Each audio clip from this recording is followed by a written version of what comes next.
Hello students, मैं doctor Archana Anupam, sociology, pre law 2, chapter is धर्म and को chapter is बौद्ध धर्म, बुद्धिज्म। मैं आपको बौद्ध धर्म के बारे में चर्चा करने जा रही हूँ। बौद्ध धर्म के प्रवर्तक गौतम बुद्ध थे। उनके जन्म का नाम सिद्धार्थ था।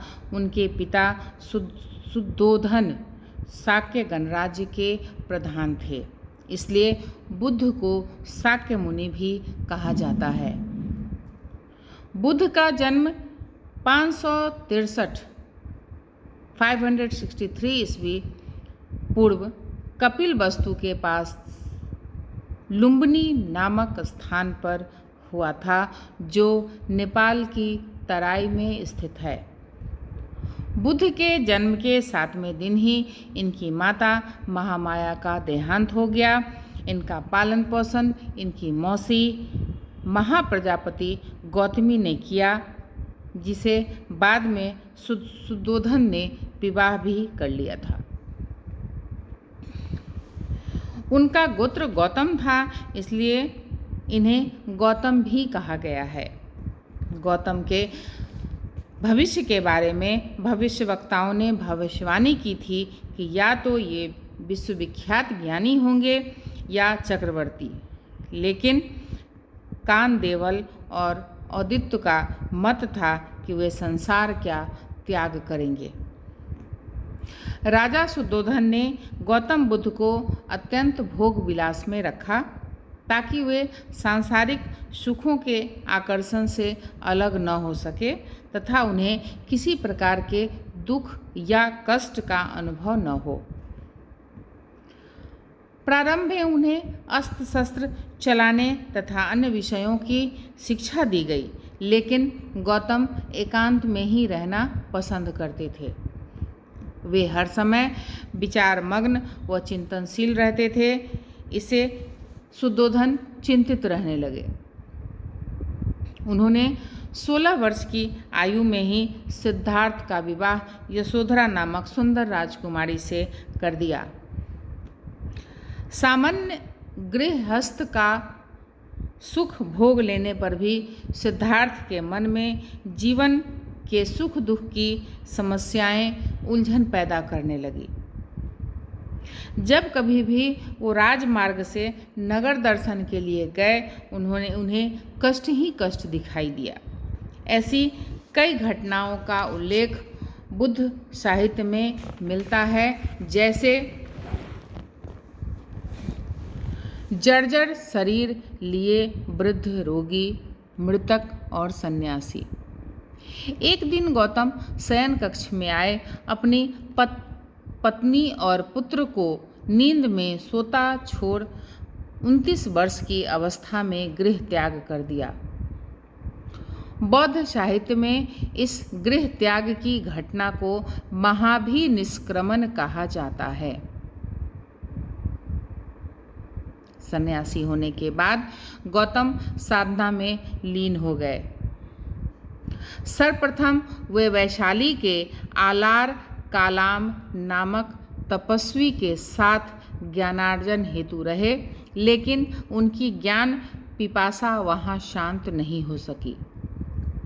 तत्पश्चात राजगुरु के एक अन्य तपस्वी उद्रक रामपुत्र के साथ रहे, वहाँ भी वे संतुष्ट नहीं हुए।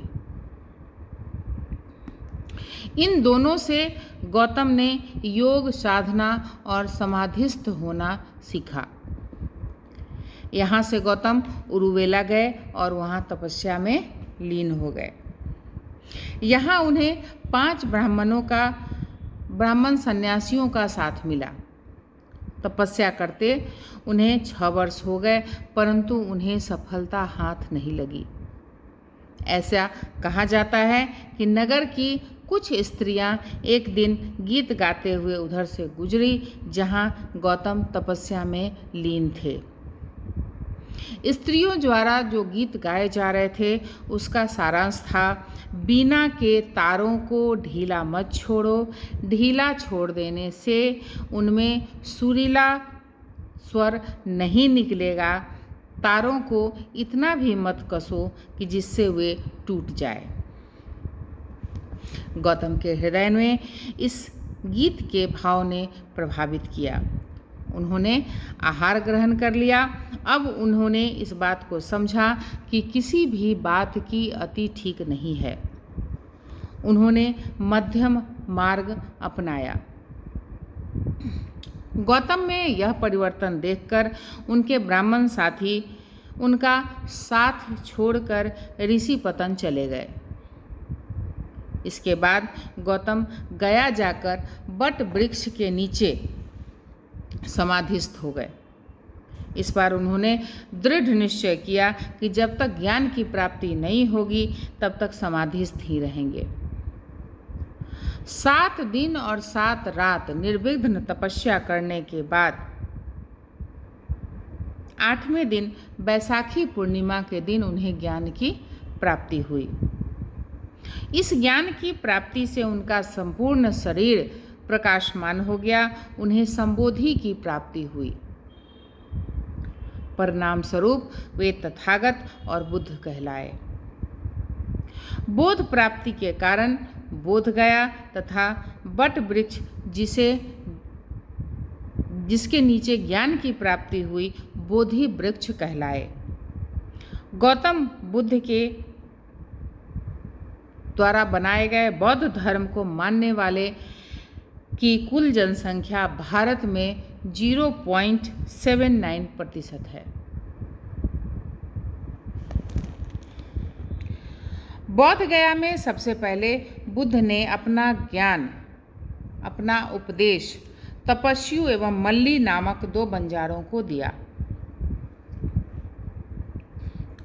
इसके बाद वे अपने ज्ञान को जनसाधारण तक पहुंचाने के लिए गया से प्रस्थान कर सारनाथ पहुँचे। सारनाथ में उन्हें 5 ब्राह्मण साथी मिल गए जो उन्हें उरुवेला से छोड़ आए थे।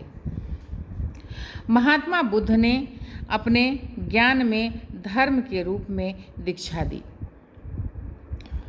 बौद्ध साहित्य में इस घटना को धर्म चक्र प्रवर्तन के नाम से जाना जाता है। सारनाथ से बुद्ध काशी गए एवं ज्ञान का प्रचार करने लगे। यहाँ उनके अनुयायियों की संख्या लगभग 60 के हो गई। तब उन्होंने संघ की स्थापना की। उन्होंने बौद्ध संघों के माध्यम से 45 वर्ष तक अपने धर्म का प्रसार किया। बौद्ध संघों के माध्यम से 45 वर्ष तक अपने धर्म का प्रसार किया। बुद्ध ने साधारण बोलचाल की भाषा को अपनाया। ऊंच नीच व जात पात की भावना से परे हटकर सबको उपदेश दिया। 80 वर्ष की अवस्था में कुशीनारा, जो गोरखपुर के समीप है, नामक स्थान पर महात्मा बुद्ध ने अपना शरीर त्याग दिया। इस घटना को बौद्ध धर्म में महापरिनिर्वाण कहते हैं।